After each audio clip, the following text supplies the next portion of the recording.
I will end this with an anecdote which dates back to the very, very early days of Google.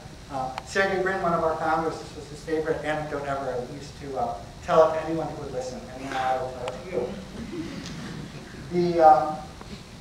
Google was very small on that day. Basically, we had interviews only with a couple of newspapers and magazines, including our big scoop with Playboy. And we get this email from a client one day saying, I woke up with these chest pains, and of course when you get chest pains you think about heart attacks, but I wasn't really sure. So I did a search on the web to try to figure out if I was having a heart attack.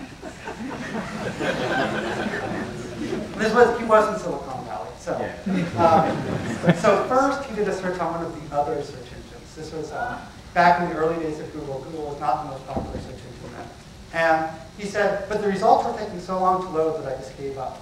Then I went to Google, I did the search for heart attack symptoms, got the results back lickety-split, and right there on the snippets, I didn't even need to click on anything, were a list of some of the symptoms, and I read them and I was like, yep, that's me, that's me, that's me. So I called 911 right away and had the answer. He said, if your search had been any slower or any less relevant, I might be dead today.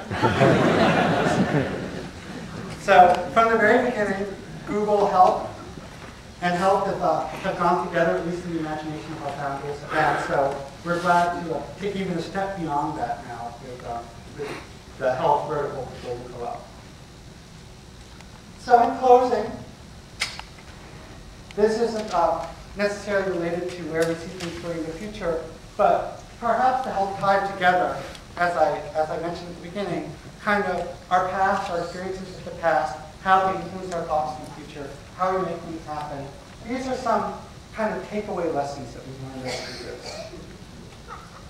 And, this is the kind of thing that could be marketing speech, but is stuff that we actually take quite seriously, and that really helps direct us, to guide us into, it may seem like we're doing a lot of different things, but I assure you, the universe of things you could be doing is even greater. There's so much need to make information more accessible, even more useful than it is today. And we have to have some way of picking and choosing between them. I mean, these kinds of guidelines, as well as our mission statement, which motivated the structure of this talk to help us to decide what to do.